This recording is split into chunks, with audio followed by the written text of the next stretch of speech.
मंगल मूर्ति राम दुलारे, आन पड़ा अब तेरे द्वारे। हे बजरंग बली हनुमान, हे महावीर करो कल्याण, हे महावीर करो कल्याण।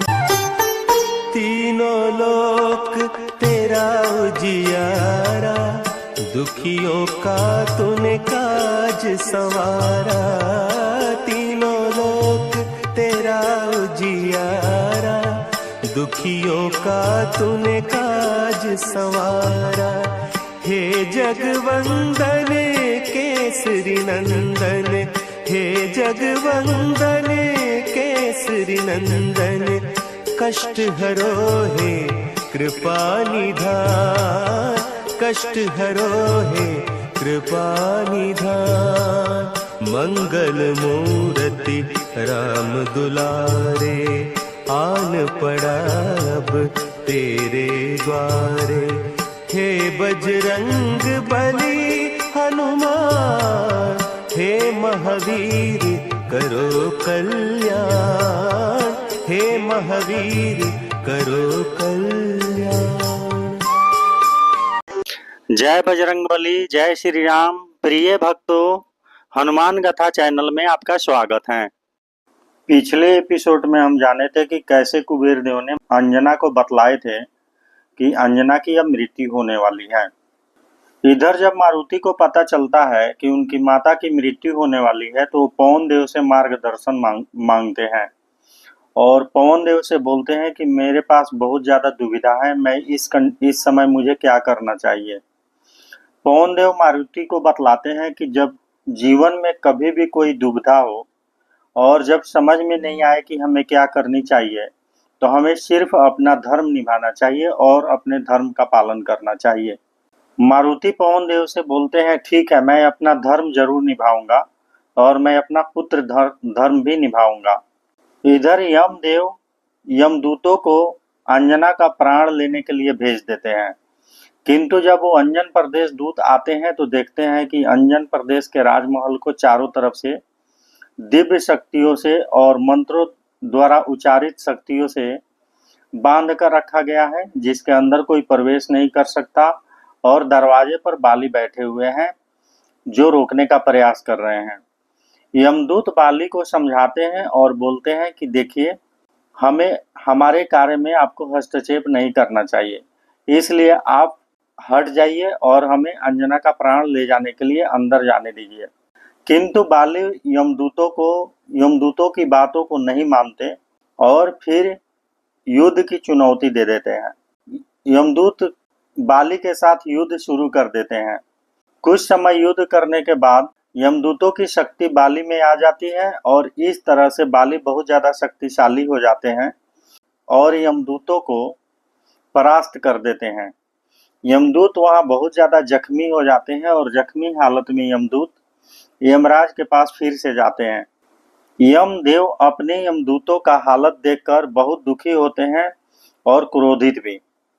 यमदेव फिर बोलते हैं कि कोई बात नहीं, अब अंजना का प्राण लेने मैं खुद जाऊंगा। यमदेव जब अंजना का प्राण लेने के लिए निकलते हैं तो कुबेर देव वहां आ जाते हैं और कुबेर देव बाली के शक्ति के बारे में बतलाते हैं और ये भी बतलाते हैं कि बाली बहुत ज्यादा शक्तिशाली है। फिर कुबेर देव ये भी बतलाते हैं कि यदि बाली के साथ आपका युद्ध होता है और आप बाली के आंखों में देखिएगा तो आपकी आधी शक्ति बाली में समाहित हो जाएगी और इस तरह आपका बाली पर विजय पाना संभव नहीं है और जब तक आप बाली पर विजय प्राप्त नहीं करेंगे तब तक अंजना के पास पहुंचना आपके लिए संभव नहीं होगा।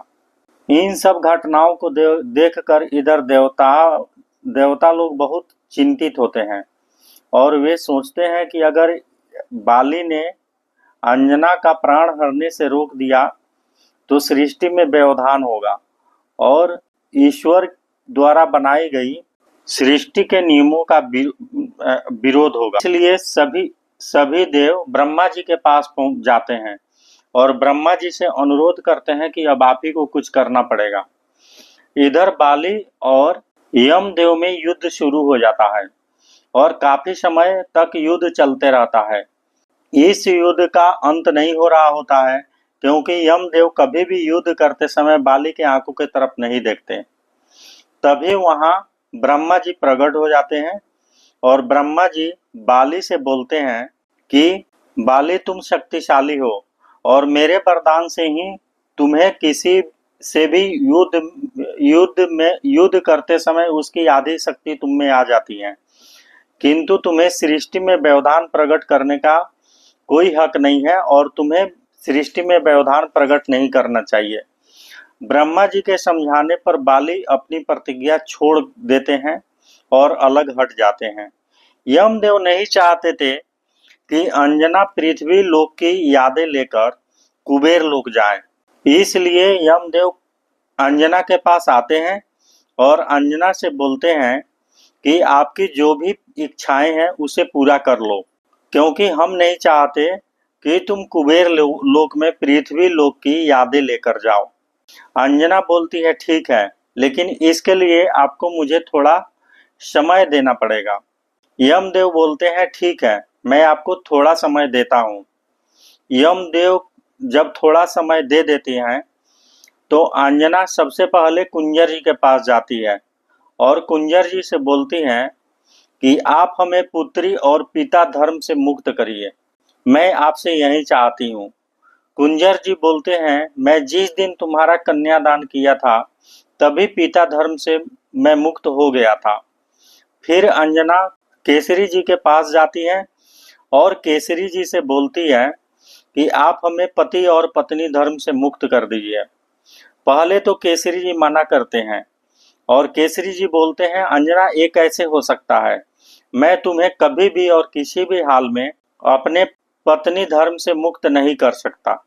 फिर अंजना केसरी जी को समझाती है और बोलती है कि आप क्या चाहते हैं कि मैं मृत्यु के बाद भी मेरी आत्मा शांति से नहीं रह सके और उसे वहां जाकर भी दिक्कत होते रहे और तकलीफ का सामना करना पड़े।